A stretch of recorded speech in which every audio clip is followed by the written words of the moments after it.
आज की video class 10th mathematics से है और इसमें है त्रिकोणमिति का परिचय। ये प्रश्नावली 8वीं है, काफ़ी मोस्ट है, काफ़ी कठिन तो नहीं है, लेकिन बच्चों के दिमाग में काफ़ी कठिन रहती है कि बहुत ज़्यादा कठिन है। तो आज इस वीडियो में इसका पूरा इंट्रोड्यूस यानी पूरा इसका परिचय कराएंगे।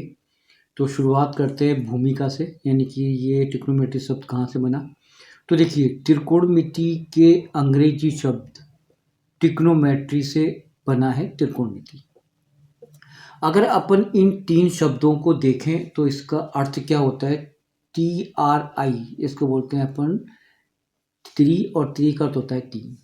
ठीक है, तो देखो एक शब्द तो हो गया क्लियर।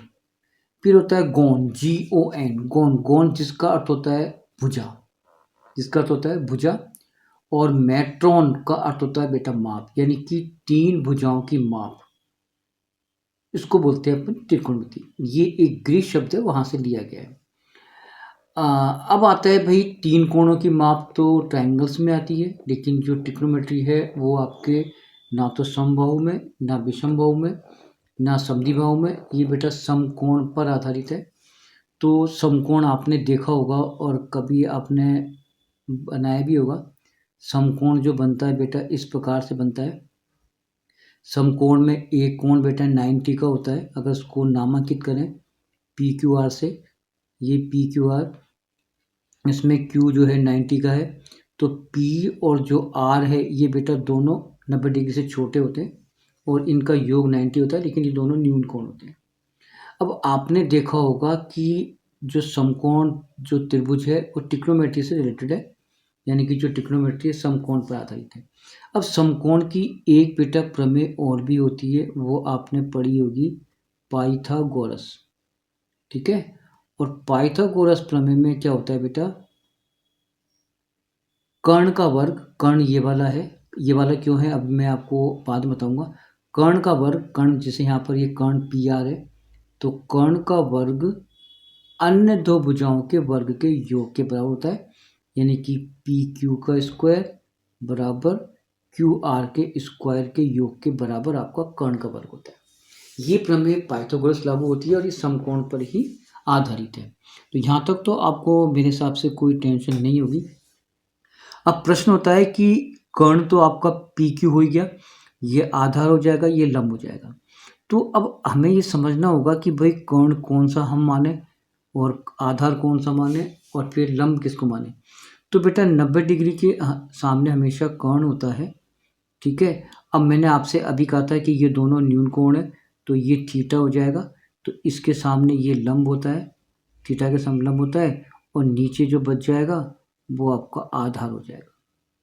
ठीक है, तो इसका मतलब ये हो गया कि जो कर्ण का वर्ग है यानी कर्ण का स्क्वायर आधार का स्क्वायर, ठीक है, और प्लस लंब का स्क्वायर, इन दोनों के वर्ग के योग के बराबर होता है। ये जो प्रमेय है वो लागू होती है। अब आता है कि भाई त्रिकोणमिति में क्या क्या आते हैं। तो मैंने अभी कहा ये पूरी जो ट्रिग्नोमेट्री है समकोण पर आधारित है, और हम एक किसी न्यून कोण के ऊपर अगर हम उसकी बात करें तो वहाँ पर ये ट्रिग्नोमेट्री लागू होती है। अब आता है न्यून कोण कौन सा है, तो यहाँ से बेटा शुरुआत होती है ट्रिग्नोमेट्री की। तो आपने देखा होगा ये मैंने अभी समकोण बनाया, ठीक है, यहाँ पर ये न्यून कोण होता है, ये थीटा होता है, और ये 90 का होता है कोण। अब इसको नामांकित करें तो ये A, ये B और ये C। ठीक है, तो इसमें मैंने अभी कहा था, तो ये बेटा कर्ण हो जाएगा। ठीक है, ये आपका लंब हो जाएगा क्योंकि न्यून कोण के सामने, और ये बच जाएगा आपका आधार। तो ये आपके समकोण की भुजाओं को अपन इस टाइप से बोलते हैं अपन। ठीक है, अब त्रिकोणमितीय अनुपात बेटा 6 होते हैं, एक साइन, कॉस, टेन, कोसेक, सेक और कॉट। तो पहले होता है साइन, पहले होता है साइन थीटा, क्योंकि हम इस थीटा की बात कर रहे हैं, ये एक न्यून कोण है, तो साइन थीटा होता है बेटा लंब बटा कोण। अब प्रश्न होता है कि हम याद कैसे करें, तो इसके लिए आपको एक ट्रिक है, वो ट्रिक क्या है, वो ये है बेटा लाल बटा कक्का, लाल बटा कक्का, इससे आप याद कर सकते हो। एल से मतलब आधार, सॉरी लंब, ए से मतलब आधार, लंब, कर्ण, कर्ण, आधार।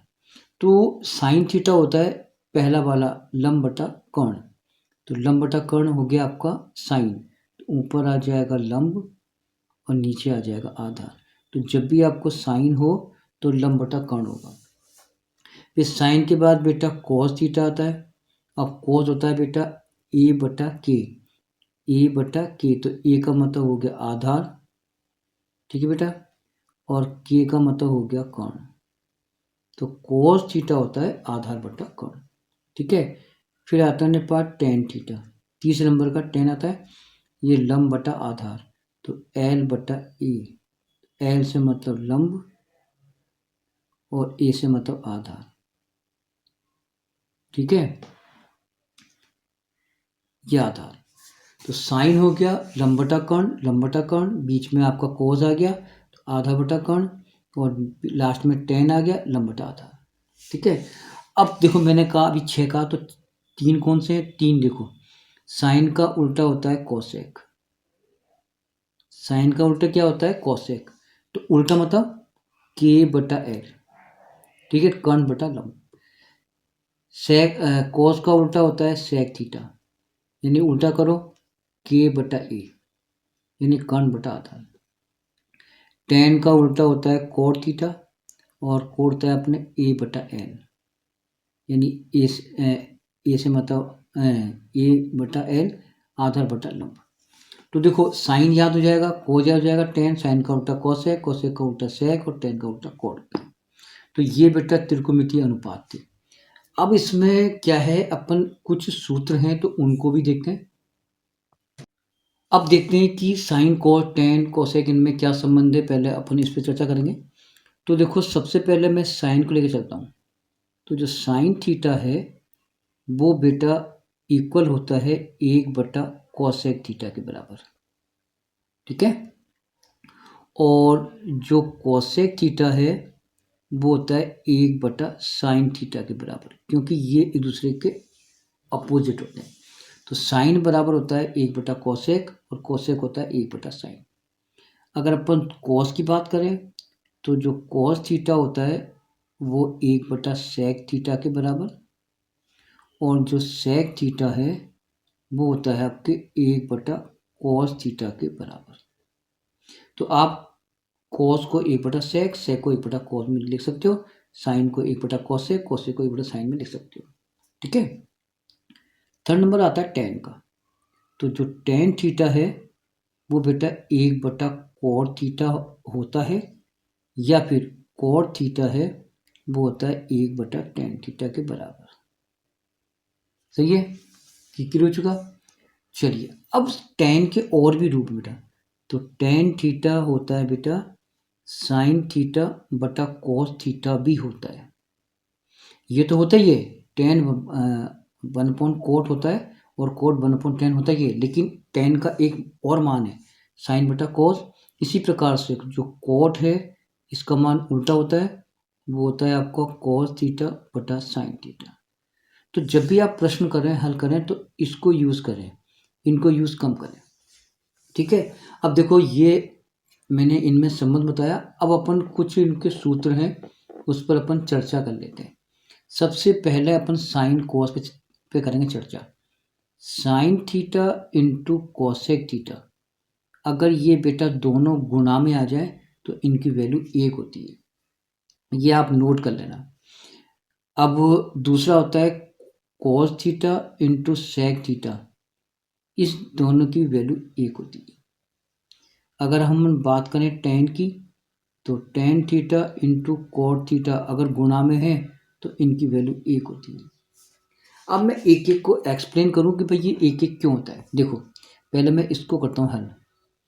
देखो साइन इंटू कॉसेक एक कैसे हुआ, देखो ये साइन थीटा मैंने यूं कर दिया, इंटू में आ गया। अब कॉसेक को मैं चेंज कर सकता हूँ 1 बटा साइन में, जैसे मैंने अभी ऊपर बताया।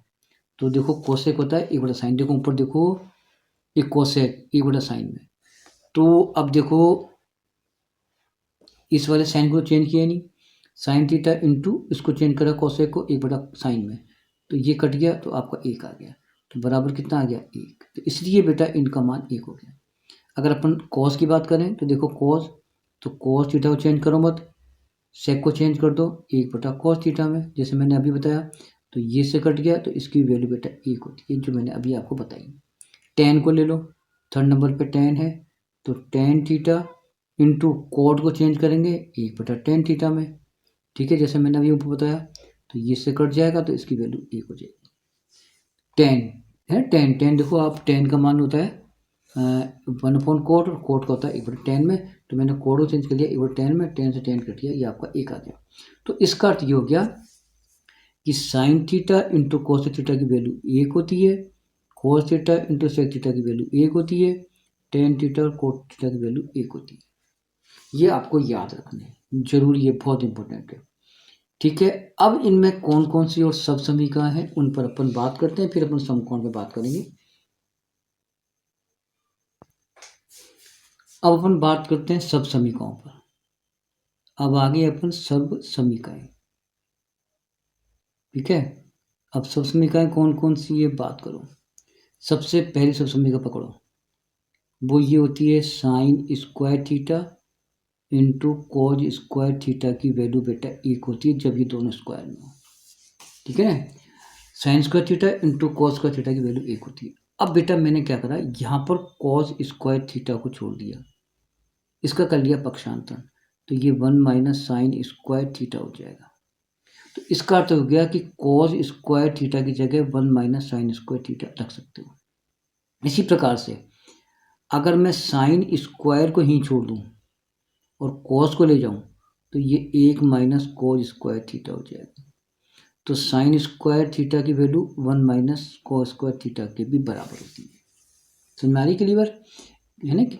अब देखो ये पहली, अब दूसरी देखो ये होती है sec square theta minus tan square theta की भी वैल्यू बेटा 1 होती है, ठीक है। अगर मैं सेक को ही छोड़ूं, सेक स्क्वायर थीटा, और इसका करूं पक्षांतरण, तो ये 1 प्लस टेन स्क्वायर थीटा के बराबर हो जाएगा। यानी sec square theta 1 plus tan square के बराबर होता है। अगर मैं टेन को वहाँ ले जाऊँ, 1 को यहाँ ले आऊँ, तो ये देखो क्या बनेगा, तो टेन स्क्वायर थीटा अगर मैं वहाँ ले गया तो टेन स्क्वायर थीटा, तो ये आपका पद बन जाएगा सेक स्क्वायर थीटा माइनस 1, यानी sec square theta minus 1 tan square theta के बराबर होगा। ये आपकी देखो दूसरी सब समीकरण से 3 अलग बन गई।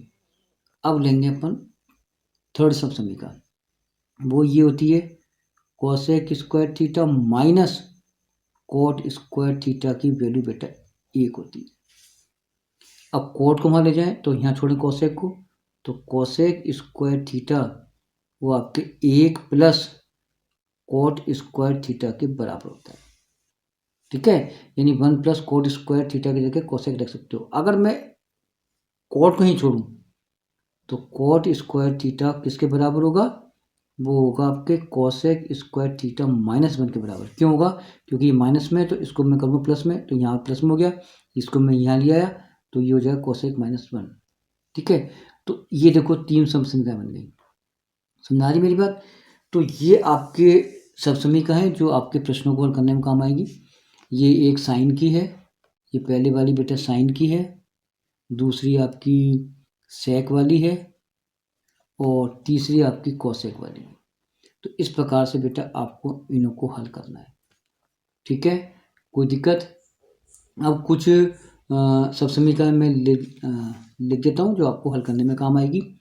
एक तो होती है a प्लस बी का होल स्क्वायर, ये होता है बेटा, ये होता है आपका a square plus 2ab plus का b स्क्वायर, ठीक है, ये प्लस वाली है। अब आती है माइनस की, a माइनस बी का होल स्क्वायर, ये होती है a स्क्वायर माइनस 2ab और प्लस का b स्क्वायर। आगे देखो, आगे है a square minus b square, तो इसको लिख सकते हैं बेटा एक बार तो प्लस में और एक बार लिख सकते हैं इसको माइनस में, ठीक है। क्यूब की भी आती है, तो a प्लस बी का होल क्यूब, तो ये होती है आपकी a क्यूब प्लस के 3a स्क्वायर बी प्लस के 3ab स्क्वायर प्लस का b का क्यूब, ये क्यूब वाली है। अब लेते हैं माइनस वाली, तो यहाँ पे आ जाएगा a माइनस बी का होल क्यूब बराबर a cube minus k3a² b plus k3ab² minus b का क्यूब। ठीक है, अब लेंगे अलग से a cube minus b cube वाली, तो वो ये होती है a minus b a² plus ab और प्लस का b²। ये बेटा याद कर लेना, ये काम आएगी। ये प्लस की भी होती है a cube plus b cube, ये होती है आपकी a प्लस बी, तो यहाँ पे आती है आपकी a² माइनस ab और प्लस का b²। तो ये सब समीकरण हैं जो आपको प्रश्नों को हल करने में काम आएंगी। ठीक है, अब ट्रिग्नोमेट्री टेबल उसके लिए अलग से अपन वो वीडियो बनाएंगे। धन्यवाद।